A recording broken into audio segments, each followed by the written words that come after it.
কিভাবে কোন কারণে কি জন্য যাচ্ছেন যা টোটালি সম্পূর্ণভাবে আলোচনা করা হয়েছে সেটাকে বলা হয় দ্বীন। সেটাকে কি বলা হয় বলেন?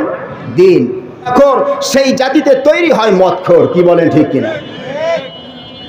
আমরা নিরপেক্ষ মতবাদ বলেন নাউজুবিল্লাহ। এটা হচ্ছে মানুষকে ধর্ম থেকে সরিয়ে দেওয়ার একটা মাধ্যম। আমাদের এই বাংলাদেশে কৌশলে আমাদেরকে ধর্ম নিরপেক্ষ মতবাদে বিশ্বাসী হওয়ার জন্য 15টি বছর চেষ্টা চালানো হয়েছে। নেতাদেরকে ফাঁসি দেওয়ার জন্য তোমরা আন্দোলন করেছো। আজকে যদি সাহস থাকে 1 কোটি টাকা দেওয়া হবে। যদি বাপের বুকে পাটা থাকে শাহবাগে আন্দোলন করো তো দেখি পারলে।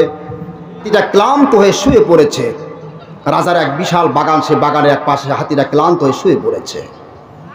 পাশ দিয়ে শিয়াল যাচ্ছে, শিয়াল তো খুব চালাক। দেখেন, এই পৃথিবীতে সবচেয়ে দামি জিনিস, সবচেয়ে মূল্যবান জিনিস হচ্ছে ধর্ম। সবচেয়ে দামি জিনিস কি বলেন? ধর্ম। এই পৃথিবীতে অক্সিজেন যেরকম প্রয়োজন, বাতাস না হলে আমরা থাকতে পারবো না, টিকতে পারবো না, মুহূর্তের মধ্যে আমরা শেষ হয়ে যাব। ধর্ম তার চাইতে অনেক বেশি গুরুত্ব। সুবহানাল্লাহ বলবেন না? আমরা ধর্ম বলতে যা বুঝি, ইসলাম কিন্তু এরকম কোনো ধর্ম না। কথা কি আপনারা বুঝতে পারতেছেন আমার কথা? ইসলাম এটা কোনো ধর্ম না, ইসলাম হচ্ছে দ্বীন। ইসলাম কি বলেন?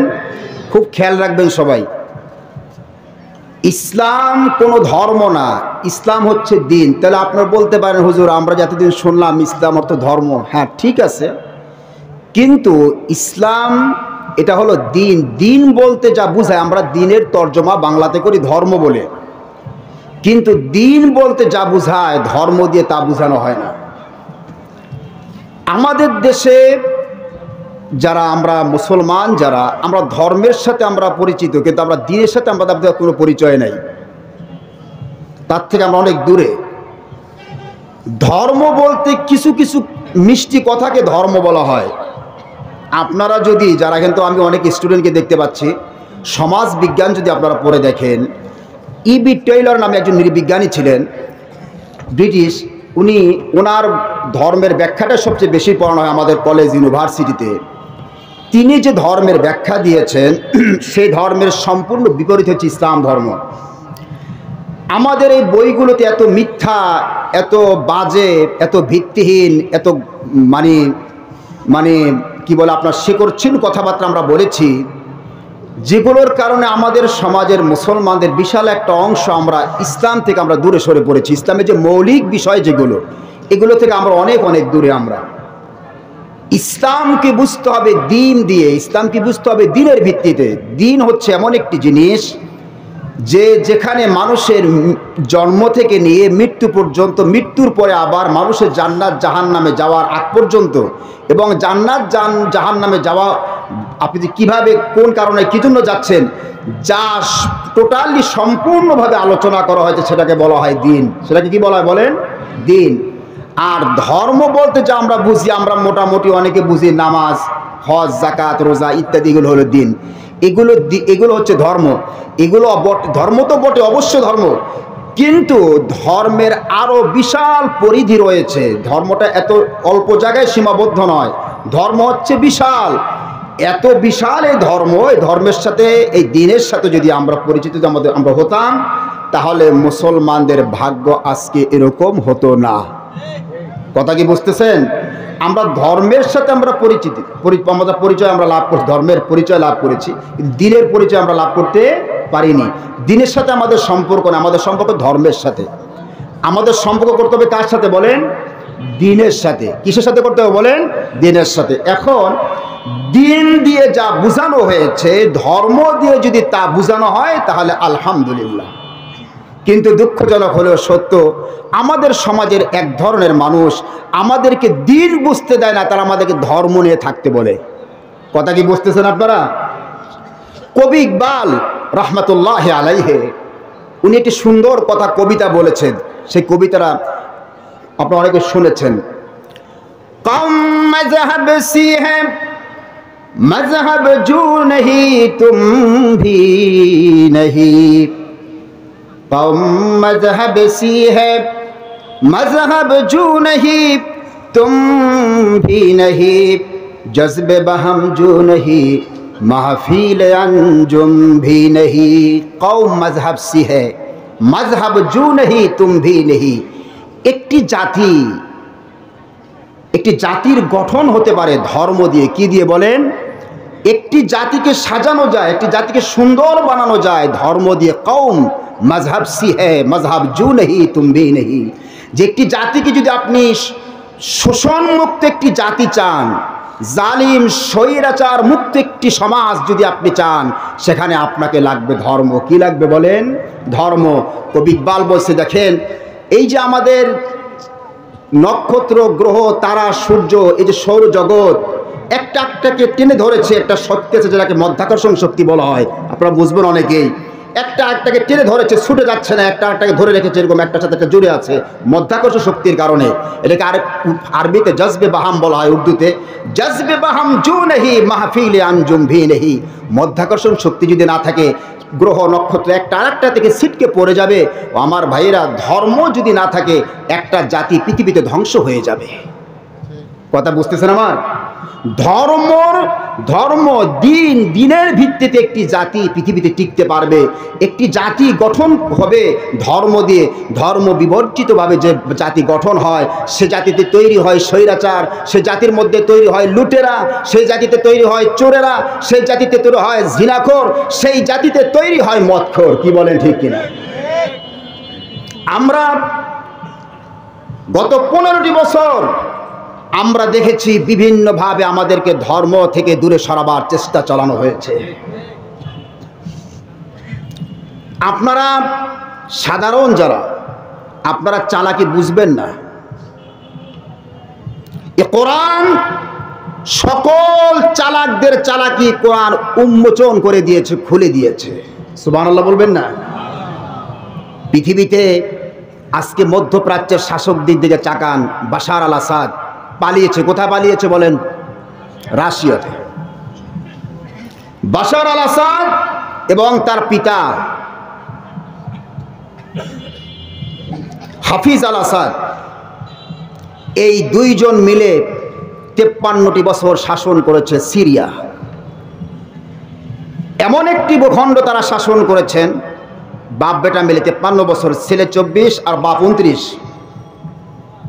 যে দেশটি সম্পর্কে কোরআনে বলা হয়েছে বারাকনা হাওলা, আমি আল্লাহ পাক বরকত দিয়ে ভরপুর করে দিয়েছি, বলেন সুবহানাল্লাহ। সিরিয়া, যেটাকে আরবিতে কোরআনের কি বলে, হাদিসের ভাষায় শাম বলা হয়। সিরিয়া, জর্ডান, লেবানন, ইসরায়েল, ফিলিস্তিন, এই গোটা অঞ্চলগুলোকে একসাথে শাম বলা হয়। পৃথিবীতে সবচেয়ে বেশি নবী আল্লাহ তাআলা সিরিয়াতে পাঠিয়েছেন, বলেন সুবহানাল্লাহ। সেই ভূখণ্ডটাকে বাপ এবং বেটা দুইজনে মিলে সেই রাষ্ট্রটাকে ধর্মহীন বানাবার জন্যে তারা একটি পার্টি গঠন করেছিল, যেটার নাম হচ্ছে বাদ পার্টি। কি পার্টি বলেন?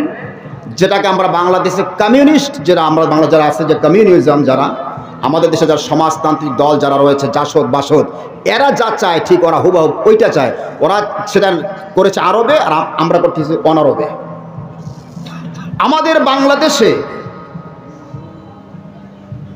এবং উপমহাদেশে এই দলগুলো সক্রিয়। আমাদের মুসলমানদের ঈমান ও আখলাক থেকে আমাদেরকে দূরে সরিয়ে দেওয়ার জন্যে যে কয়টি রাস্তা কাফেররা তৈরি করেছে, তার মধ্যে অন্যতম একটি রাস্তা হচ্ছে সমাজতন্ত্র। সেটা কি বলেন? আর তার সাথে আরেকটা তার ছেলে আছে, যেটাকে বলা হয় সেকুলারিজম, অর্থাৎ ধর্মনিরপেক্ষ মতবাদ। আমি আজকে আপনাদের সাথে ওই ধর্মনিরপেক্ষ মতবাদ নিয়ে আলোচনা করব, খুব বেশি না, সংক্ষিপ্ত, যেটা আপনি বুঝতে পারেন। খুব সহজে আমি বুঝাবার চেষ্টা করব, কারণ এটা কঠিন একটা বিষয়। এটা এই ধর্মনিরপেক্ষ মতবাদ হচ্ছে পৃথিবীর মানুষকে কাফের বানানোর কারখানা, বলেন নাউজুবিল্লাহ। এটা আপনারা অনেকে বুঝেন না, কিন্তু শব্দটা নিশ্চয়ই শুনেছেন যে বাংলাদেশের সংবিধান একটি কুফরি সংবিধান। কি সংবিধান বলেন? বাংলাদেশের সংবিধানে 4টা জিনিস আছে, 4টা জিনিসের মধ্যে 4টাই কুফরি মতবাদ। এর মধ্যে অন্যতম যেটা, সেটা হলো ধর্মনিরপেক্ষ মতবাদ, বলেন নাউজুবিল্লাহ। এটা হচ্ছে মানুষকে ধর্ম থেকে সরিয়ে দেওয়ার একটা মাধ্যম। আমাদের এই বাংলাদেশে কৌশলে আমাদেরকে ধর্ম নিরপেক্ষ মতবাদে বিশ্বাসী হওয়ার জন্য 15টি বছর চেষ্টা চালানো হয়েছে, ধর্ম থেকে দূরে সরিয়ে দেওয়ার জন্যে। আমরা অনেকে ধরতেও পারি না যে আসলে জিনিসটা কি। ওরা এর ব্যাখ্যা করেছে, ধর্মনিরপেক্ষ মতবাদের তর্জমা ওরা করেছে সব ধর্মের প্রতি এক আচরণ। এটা সম্পূর্ণ একটি মিথ্যা বানাওয়াট একটি কথা। এটা ধর্মনিরপেক্ষ মতবাদের তর্জমা এটা না। ধর্ম নিরপেক্ষ মতবাদ তারা এটাও প্রমাণ করার চেষ্টা করেছে আমাদের নবী, নাউজুবিল্লাহ, আজ থেকে 5 বছর আগে বাংলাদেশের পার্লামেন্টে কথা বলা হয়েছে যে আমাদের নবী নাকি ধর্ম নিরপেক্ষ ছিলেন। বলেন না নাউজুবিল্লাহ। আমি জিজ্ঞেস করি আপনাদেরকে, যখন নিরপেক্ষ সরকার একটি শব্দ আছে বা বাক্য আছে, নিরপেক্ষ সরকার, তার মানে নিরপেক্ষ মানে সে কোনো পক্ষের না সেই সরকার, কি বলে ঠিক কিনা? কেয়ারটেকার গভর্নমেন্ট আমরা বলি। নিরপেক্ষ সরকার মানে সরকার কোনো পক্ষের না। তাহলে নিরপেক্ষ যদি হয়, নিরপেক্ষ মতবাদ যদি হয় ধর্মের ক্ষেত্রে, তাহলে বোঝা যাবে আপনি কোনো ধর্মের অনুসারী না। কথা কি বুঝতেছেন আপনারা? নিরপেক্ষ শব্দের দ্বারাই বোঝাই যায় যে সে কোনো ধর্মের পক্ষে না। আমাদেরকে এই কৌশলে আমাদেরকে তারা সামনে কিছু মূলা ঝুলিয়ে আমাদেরকে তারা ধর্ম থেকে তারা আলাদা করার চেষ্টা তারা করেছে এই 15-16টি বছর। কিন্তু আমরা সাধারণ লোক আমরা বুঝি না। আমরা কি দেখেছি? আমি দেখেন, মধ্যপ্রাচ্যের শাসকেরা বাশার আল আসাদ, হাফিজ আল আসাদ, সিরিয়া যদি আপনারা সার্চ দিয়ে ঢোকেন, সিরিয়াতে সুন্দর সুন্দর মসজিদ আপনারা দেখবেন। আপনারা তো মনে করবেন যে বাশার আল আসাদ, হাফিজ আল আসাদ এত সুন্দর সুন্দর মসজিদ করেছে, তারা কি করে আবার ইসলামের বিপক্ষে যেতে পারে? আমার ভাইরা, রসুলের যুগেও সুন্দর মসজিদ তৈরি করেছিল, সেটা মুসলমানরা তৈরি করে নাই, সেটা তৈরি করেছিল মুনাফিকেরা। ওরা মসজিদ তৈরি করে জনগণকে ধোঁকা দিয়েছে যে আমরা ইসলামের পক্ষে, আমাদের দরদ আছে। কিন্তু মূলত ওরা যে জিনিসটার মাধ্যমে ওরা মুসলমানদেরকে ঘায়েল করেছে সেটা হচ্ছে শিক্ষা। ওরা বলছে আমরা সুন্দর সুন্দর মসজিদ বানাবো, মানুষদের দেখে বুঝতে পারে যে আমরা ধর্মের পক্ষে। কিন্তু ভিতর দিয়ে ওরা এমন শিক্ষা ঢুকিয়ে দিয়েছে যে শিক্ষার মাধ্যমে আমাদের তরুণ প্রজন্ম তারা নাস্তিক হয়েছে অথবা কেউ কাফের হয়েছে। যদি তাই না হবে, আমি জিজ্ঞেস করি আপনাদেরকে, আপনারা বলেন শাহবাগে আজকে তারা নাই বাংলাদেশে, সব পালিয়েছে, কি বলে ঠিক কিনা? আজকে যদি সাহস থাকে শাহবাগের ময়দানে আসো, একটা সম্মেলন করো যদি সাহস থাকে। ওটার নাম কি? ডাক্তার কি ছিল ওটার নাম? ওরে বলেন 1 কোটি টাকা দেওয়া হবে, শাহবাগে আন্দোলন করবে, আসো, রাজি হয়ে কিনা দেখেন। আমার বন্ধুগণ, আল্লাহ রাব্বুল আলামিন বলেছেন ওয়া তিলকাল আইয়ামু নুদাবিলুহা বাইনান নাস, আমি দিনগুলোকে পরিবর্তন করে দেব, আজীবন কিন্তু একরকম দিন যাবে না, কি বলেন ঠিক কিনা? শাহবাগে আন্দোলন করেছো ইসলামপন্থীদের বিরুদ্ধে, বড় বড় আলেম ওলামা আর বড় বড় ইসলামপন্থী নেতাদেরকে ফাঁসি দেওয়ার জন্য তোমরা আন্দোলন করেছো। আজকে যদি সাহস থাকে 1 কোটি টাকা দেওয়া হবে, যদি বাপের বুকে পাটা থাকে শাহবাগে আন্দোলন করো তো দেখি পারলে। আসো, চ্যালেঞ্জ করলাম, আসো এখন শাহবাগে আসো, পিটাইয়া ঠ্যাং ভেঙ্গে বঙ্গোপসাগর ফেলানো হবে, কি বলে ঠিক কিনা?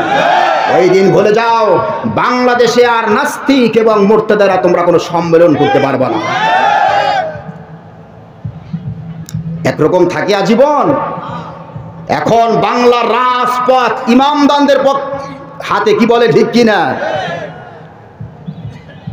আল্লাহ তাআলা এটাই বলেছেন, দিন একরকম থাকবে না। আমাদের নবীর একসময় অবস্থা এমন ছিল, মক্কায় তার পা রাখার জায়গা ছিল না, কিন্তু সেই নবীকে আল্লাহ তাআলা এমন একদিন এসেছিল যখন আল্লাহ পাক তাকে বিজয় ভেসে বাদশাহ হিসাবে, রাজা হিসাবে, মালিক হিসাবে, শাহ হিসাবে, যা বলেন আপনারা, তাকে একজন শাসক হিসাবে আল্লাহ পাক মক্কায় প্রবেশ করিয়েছিলেন। বলেন সুবহানাল্লাহ। সে আল্লাহ আছে না নাই? আল্লাহ আছে না নাই? আমার ভাইয়েরা, আমার বন্ধুগণ, আমরা অনেক সময় অনেক কথা আপনাদেরকে বলেছি, আলেম ওলামারা 15টি বছর আপনার অনেক সময় অধৈর্য হয়ে পড়েছিলেন যে আসলে কি বাংলাদেশে কোনো সুদিন আসবে কিনা। আলহামদুলিল্লাহ, একটা কথা খেয়াল রাখবেন, আমরা কিন্তু কোনো বানানো শোনানো কথা আমরা বলি না, সব কোরআন থেকে, কি বলে ঠিক কিনা? কোরআনের আলোচনা হয়। কোরআনে আল্লাহ পাক হতাশ হতে, নিরাশ হতে নিষেধ করেছেন। 1 বছর না হোক, 10 বছর না হোক, 15 বছর না হোক, মিশরের ব্রাদারহুড 70টি বছর পর্যন্ত তারা অপেক্ষা করেছে, তারপরে তারা সেখানে কি বলে ক্ষমতায় এসেছিল। যা হোক, তারা আল্লাহ পাক রাখেন না, সেটা আল্লাহ পাকের ইচ্ছা। আবার আসবে এটা আমরা আশা করি, কি বলে ঠিক কিনা? ব্রাদারহুড মিশরে আসে নাই, কিন্তু সেই ব্রাদারহুডের যারা চেতনায় উজ্জীবিত যারা, সেই দলটা কিন্তু এখন ক্ষমতায় আছে আপনার তুরস্কে, এবং এখন তারা ইতিমধ্যে তারা সিরিয়া দখল করে ফেলেছে। বলেন সুবহানাল্লাহ। পৃথিবীর জায়গায় জায়গায় ইসলাম কায়েম শুরু হয়ে গেছে, আলহামদুলিল্লাহ বলবেন না? তালেবানরা, আপনারা কি ভয় পাচ্ছেন নাকি আপনারা? তালেবানরা গোটা বিশ্বব্যাপী আজ ইসলামী রাষ্ট্রের আদর্শ তালেবান, দেখেন তারা কিভাবে রাষ্ট্র কায়েম করেছে। সব পরাশক্তি যারা ছিল, রাশিয়া একবার মার খেয়েছে, আমেরিকা মার খেয়েছে, খেয়ে তারা গাট্টি সব নিয়ে তারা পালিয়েছে সেখান থেকে। সম্মানজনক অবস্থায় তারা পালিয়ে যেতে পারে নাই। আমেরিকা বড় লাঞ্ছিত অপমানিত হয়ে কোনো রকম ভাবে সেখান থেকে সরে পড়েছে। রাজার দরবারে এক হাতি, খেয়াল করেন, রাজার দরবারের হাতি, রাজার কাজ মানে তার যে কাজগুলো রয়েছে সে কাজগুলো করে হাতিটা ক্লান্ত হয়ে শুয়ে পড়েছে। রাজার এক বিশাল বাগান, সে বাগানের এক পাশে হাতিটা ক্লান্ত হয়ে শুয়ে পড়েছে। পাশ দিয়ে শিয়াল যাচ্ছে, শিয়াল তো খুব চালাক, শিয়াল যাচ্ছে, তোর হাতি এমনভাবে শুয়ে আছে, শিয়াল মনে করছে যে আমার 6 মাসের খোরাক হয়েছে, আর এখন আর চিন্তা করা লাগবে না, এত বড় জন্তু একটা পড়ে আছে, আমি 6 মাস খালি শেষ করতে পারবো না। হাতি কিন্তু মরে নাই, চুপচাপ আছে। তো শিয়াল কাছে গিয়ে একবার দেখে যে মরছে না, জীবিত আছে। তো সে অবস্থা যা দেখছে তাতে তার মনে হয়েছে বুঝে মারা গেছে। তো হাতির পায়ে গিয়ে একবার এরকম চুলকায়, হাতির ভালোই লাগতেছে যে ক্লান্ত শরীরে একটু চুলকা চুলকি ভালোই লাগতেছে। একবার কানে গিয়ে চুলকায়, একবার সুরে গিয়ে চুলকায়, বিভিন্ন জায়গা চুলকানি শুরু করেছে। হাতি এতক্ষণ কিচ্ছু করে না, চুপচাপ শুয়ে আছে, চুলচাক, আমার তো মজাই লাগছে। হাতি সে শিয়াল চিন্তা করেছে এত বড় একটা জন্তু আমি খাবো, এর যে চামড়া যে মোটা, এটাতে এমনি খাওয়া যাবে না, আমার সময় লাগবে, আর পারবো না আমি চামড়া ছিঁড়ে খাইতে। কি করা লাগবে? সে পিছন দিক দিয়ে ঘুরে গিয়ে হাতি যে সুইচ গেট যেটা আছে, আপনারা বুঝছেন তো, আপনার সুইচ গেট বুঝছেন তো, তার পায়খানার রাস্তার ভিতরে গিয়ে সে মাথাটা ঢুকিয়ে দিয়েছে। ঢুকিয়ে দেওয়ার পরে হাতি এখন বলতেছে মনে মনে, এতক্ষণ যা করছো কিছু কই নাই, এখন যখন আমার কলিজা খাওয়ার চিন্তা করছো, মাথা ঢুকাইতে ভিতরে বা কলিজা খাবা, এখন আর আমার তোমার ছাড়া যায় না। হাতি তার সুইচ গেট বন্ধ করে দিয়েছে, শিয়ালের অর্ধেকটা ভিতরে অর্ধেকটা বাইরে। এখন না বাইরে হতে পারে আর না ভিতরে ঢুকতে পারে। কি বলেন? ঠিক আমেরিকা যখন তালেবান আফগানিস্তানে যখন ঢুকেছে, চতুর্দিক থেকে বম্পিং করে, একবার করে ইন্ডিয়া থেকে, একবার করে পাকিস্তান থেকে চুলকাচুলকি শুরু করেছে। যেই নাকি আফগানিস্তানের ভিতরে ঢুকেছে, তালেবানরা সব ঐক্যবদ্ধ হয়েছে, হয়ে সমস্ত মুজাহিদেরা যারা রাশিয়ার বিরুদ্ধে জিহাদ করেছিল, বুরহানুদ্দিন রব্বানি, গুলবুদ্দিন হিকমতিয়ার, জেনারেল আহমদ শাহ মাসুদ রাহিমাহুমুল্লাহ, এই সমস্ত জেনারেলরা সব ঐক্যবদ্ধ হয়েছে, এবং যারা নওজোয়ান তালেবান সব ঐক্যবদ্ধ হয়েছে রাশিয়া এবং আমেরিকার বিরুদ্ধে। আমেরিকা শেষ পর্যন্ত এমন অবস্থা হয়েছে, না বের হতে পারে না ঢুকতে পারে। মাঝখানে কাতারকে ডেকেছে, ভাই তুমি একটু মীমাংসা করে দাও, সম্মান নিয়ে কোনো রকম বাসি। কাতারে বসে তালেবানদেরকে ডেকে মীমাংসা করে সসম্মানে কি বলে কোনো রকম জান টিকে আমেরিকা আফগানিস্তান থেকে পালিয়ে গেছে। কি বলে ঠিক কিনা? আজীবন পরাশক্তিরা থাকে না। বাংলাদেশ, এই দেশের পিছনে পরাশক্তিরা লেগেছিল। পৃথিবীর 6ষ্ঠ নম্বর শক্তি ভারত বাংলাদেশের পিছনে লেগেছিল, এমন কোনো কাজ নেই সে করে নাই। সব দেশ সে সমর্থন করেছে, সাহায্য সহযোগিতা করেছে। আজকে ভারত আমাদের মুসলমানদের সামনে এতিমের মতো। আজ লম্বা লম্বা কথাগুলো সব বন্ধ হয়ে গেছে, সব বন্ধ হয়েছে। নাটক একটার পরে একটা করেছে, সব নাটকে ভারত ফেল হয়েছে। কি বলেন ঠিক কিনা? শেষ পর্যন্ত তারা হিন্দুদেরকে দিয়ে একটা নাটক খেলতে চেয়েছিল, তারা নাটক করতে চেয়েছিল, সেই নাটকও তারা সফল হয় নাই। কি বলেন ঠিক কিনা? কারণ তারা সফল হবে না একটাই কারণে, আল্লাহ বলছে ওয়ামা কাইদুল কাফিরিনা ইল্লা ফি দালাল, আমি কাফেরদের সমস্ত ষড়যন্ত্রকে আমি আল্লাহ তাআলা ব্যর্থ করে দেব। বলেন সুবহানাল্লাহ। আপনারা যদি আমার সমস্ত তরুণ মুসলমান, আমি আজকে বিরুদ্ধদের সম্পর্কে আমি কোনো ওয়াজ করব না। কারণ এই দেশ 5ই আগস্ট এই দেশকে স্বাধীন করেছে তরুণেরা, কি বলে ঠিক কিনা? এবং তার সূচনা হয়েছে আমাদের এই রংপুর থেকে। আল্লাহ তাআলা আবু সাইদকে যেন জান্নাতুল ফেরদাউস নসিব করেন, বলেন আমিন। এই তরুণ যুবক, তোমরা যদি সমস্ত ভেদাভেদ, সমস্ত মারামারি আর কাদা ছোড়াছুরি বাদ দিয়ে যদি ঐক্য করতে পারো, বিশ্বাস করো ভারতের মতো শক্তি, ভারত যেরকম আজ থেকে 3-4 দিন আগে পার্লামেন্টে ভাষণ দিয়েছে, পররাষ্ট্রমন্ত্রী যে করুণার ভাষণ দিয়েছে আমরা শুনেছি। ভারত বলেছে আমরা প্রধানমন্ত্রী হাসিনার কথায় আমরা চলি না, আমরা দেখব যে বাংলাদেশের জনগণ কি চায়। এটা আমার এর চেয়ে বড় পাওয়ার আর কিছু নেই, বলেন সুবহানাল্লাহ। ভারতের শুভ বুদ্ধি উদয়, কিন্তু তারপরেও আমাদের মুসলমানদের সতর্ক থাকতে হবে, ভারতের কোনো কথায় বিশ্বাস করা যাবে না।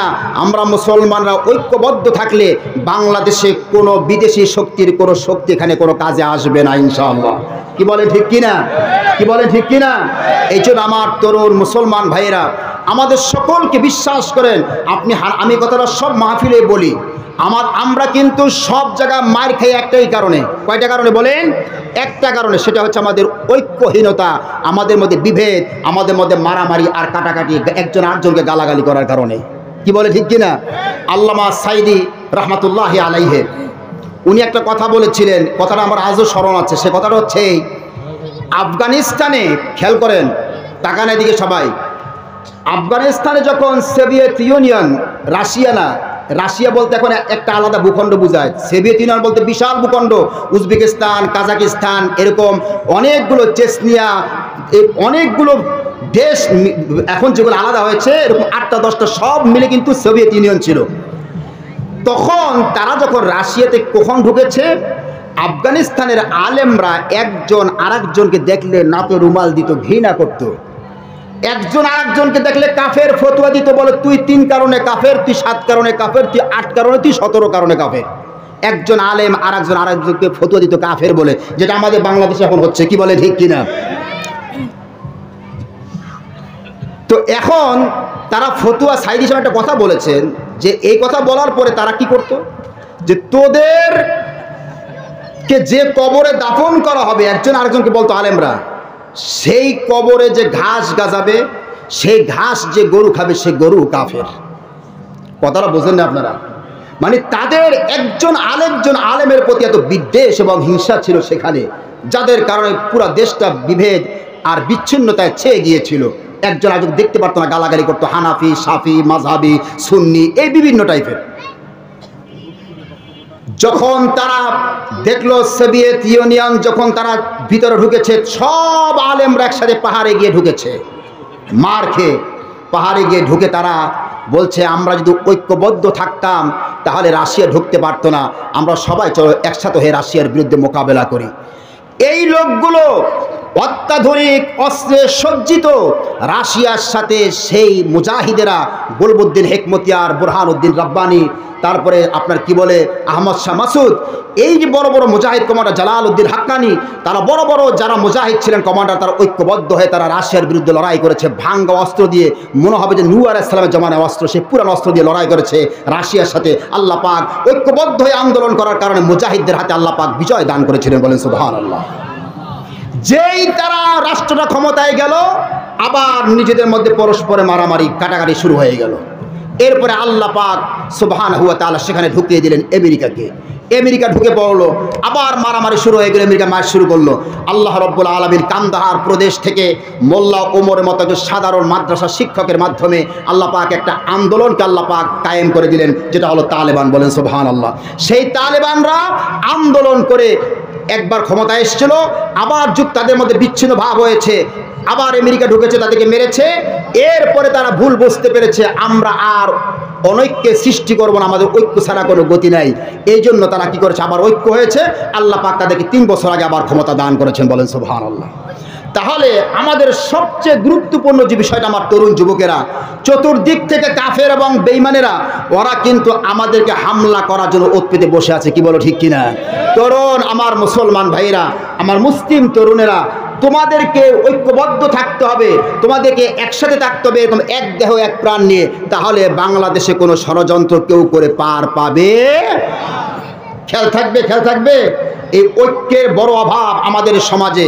আজকে আমি তোমাদেরকে যুবকেরা আমি বলছি, ভালো করে খেয়াল করে রাখো, খেয়াল করে রাখো। আল্লাহ না করুক মুসা আলাইহিস সালামের উম্মতেরা যে কথা মুসাকে বলেছিল, ক্বালু উযিনা মিন ক্বাবলি আন তাতিয়ানা ওয়া মিন বাদি মা জিতানা। হে মুসা, তুমি আসার আগেও আমরা নির্যাতিত হয়েছিলাম, নিপীড়িত হয়েছিলাম। ওয়া মিন বাদি মা জিতানা, তুমি আসার পরেও আমাদেরকে ফেরাউন আমাদের উপরে জুলুম অত্যাচার করছে। মুসা, আমাদের কোনো কি আর গতি নাই, কি করব, আমরা বাঁচতে কি আমরা পারবো না। হযরত মুসা আলাইহিস সালাম তিনি বললেন, ক্বালা আসা রাব্বুকুম আইয়ুহলিকা আদুওয়াকুম ওয়া ইস্তাখলিফাকুম ফিল আরদি ফায়ানজুরা কাইফা তা'মালুন। মুসা তাদেরকে বলল, আমার উম্মতেরা তোমরা ধৈর্য ধারণ করো। আল্লাহ পাক ক্বালা আসা রাব্বুকুম আইয়ুহলিকা আদুওয়াকুম, আল্লাহ পাক তোমাদের দুশমন ফেরাউনকে অবশ্যই অচিরে আল্লাহ পাক ধ্বংস করবেন। বলেন সুবহানাল্লাহ। ধৈর্য হারায়ো না। আর কি করবেন? ক্বালা আসা রাব্বুকুম আইয়ুহলিকা আদুওয়াকুম, তাকে ধ্বংস করার পরে ওয়া ইস্তাখলিফাকুম ফিল আরদ, তোমাদেরকে আল্লাহ পাক এই মিশরের ক্ষমতা দান করবেন। সুবহানাল্লাহ বলেন। ক্ষমতা দান করার পরে এইটুক বলার পর আল্লাহ থামেননি। আল্লাহর পরে কি বলছে দেখেন, আমাদের জন্য শিক্ষণীয়।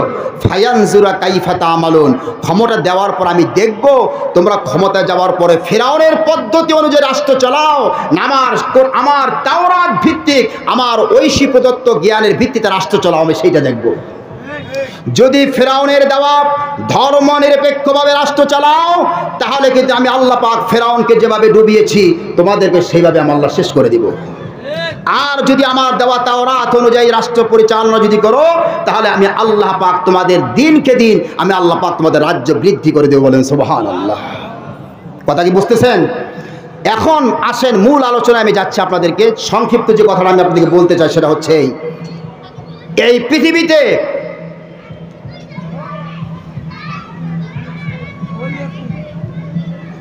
আচ্ছা আল্লাহ সুবহানাহু ওয়া তাআলা তিনি আমাদেরকে ওয়াদা করেছেন রাষ্ট্র ক্ষমতা দিবেন। সে রাষ্ট্র ক্ষমতাটা আমাদের হতে হবে কোরআন সুন্নাহ ভিত্তিক। কি ভিত্তিক হতে হবে বলেন? কোরআন সুন্নাহ ভিত্তিক আমাদের রাষ্ট্র হতে হবে। সে রাষ্ট্র যদি কোরআন সুন্নাহর বাইরে ধর্ম নিরপেক্ষ রাষ্ট্র যদি হয়, তাহলে বুঝতে হবে সেই জাতির মধ্যে মানুষের বসবাস করা মানুষের জন্য আর সম্ভব হবে না। মানুষ পড়বে জালিমের খপ্পরে, পড়বে স্বৈরাচারী খপ্পরে, পড়বে বড় বড় দুষ্কৃতীর খপ্পরে, পড়বে লুটেদের খপ্পরে। কি বলে ঠিক কিনা? কি বলে ঠিক কিনা? আপনারা এবার রেডি হন। আমি 2-3টা কথা আমি আপনাদেরকে বলবো, খুব খেয়াল করবেন সবাই। আপনারা আমাকে একটু বলা হয়েছে আলোচনাটা দ্রুত গুছিয়ে নেওয়ার জন্য, আমাদের প্রধান অতিথি উনি অসুস্থ, এই জন্যে আমি আপনাদেরকে যে কথার আজকে যে জিনিসটা আজকে আলোচনা করব সেটা হচ্ছে এই বাংলাদেশ 15 বছর কোন থিওরি দিয়ে পরিচালিত হয়েছে আমি একটু সেটা আপনাদেরকে শোনাতে চাই। আপনারা শুনবে তো? খেয়াল করে শোনেন, খেয়াল করে সবাই তাকান এদিকে, কেউ এদিকে ওদিকে তাকাবেন না, সবাই আলোচনার দিকে সবাই খেয়াল করে তাকান। আমি আপনাদেরকে প্রথমে একটা জিনিস জিজ্ঞেস করতে চাই, সেটা হচ্ছে আপনারা এখানে কে কে মিথ্যার পক্ষে, কে কে আছেন একটু হাত তুলেন তো দেখি। মিথ্যার পক্ষে কেউ নাই? ধোঁকার পক্ষে কে কে আছেন? কেউ নাই। প্রতারণার পক্ষে কেউ নাই। সবাই তো সত্যের পক্ষে। কি বলেন? সত্যের পক্ষে কিনা বুঝতেছেন তো? আমার কথা বোঝেন তো? বুঝে উত্তর দেবেন কিন্তু। আমরা সকলে কিসের পক্ষে? সবাই কিসের পক্ষে? সত্যের পক্ষে। এটুকু তো বলছেন। কেউ ধোঁকাবাজি প্রতারণার পক্ষে আমরা কেউ না। আল্লাহ রসুল সাল্লাল্লাহু আলাইহি ওয়াসাল্লাম বলেছেন, ইন্না মিনাল ইলমি জাহলান, এই পৃথিবীতে কিছু বিদ্যা আছে যে বিদ্যাগুলো মূর্খতার নামান্তর। যে বিদ্যাগুলো মূর্খতা, যে বিদ্যাগুলো কি বলেন? কথা বোঝেন না আপনারা? বিদ্যা শিখলে মানুষকে শিক্ষিত বলা হয়। কি বলে ঠিক কিনা? যদি এমন কিছু বিদ্যা আছে, রসুল বলেছেন ইন্না মিনাল ইলমি জাহলান, এমন কিছু বিদ্যা আছে যে বিদ্যাগুলো শিখলে মানুষ আরো মূর্খ হয়। কথাটা বোঝেন না মনে আমার? বুঝছেন কথা? এবার আসেন নবী করিম সাল্লাল্লাহু আলাইহি সাল্লামের এই কথাটাই আমাদের একটা খারাপ লোকও যদি আমার রসুলের কথা মতো মিলিয়ে কথা বলে, সেটা বলতে আমাদের অসুবিধা নাই। রবীন্দ্রনাথ ঠাকুর যারা নাকি সেকুলারদের গুরু, সেকুলারদের যারা যিনি পীর, সেই রবীন্দ্রনাথ বলেছে, মূর্খদের কারণে সমাজ নষ্ট হয় না, সমাজটা নষ্ট হয় শিক্ষিতদের মূর্খ আচরণে। কথা বলছেন আমার?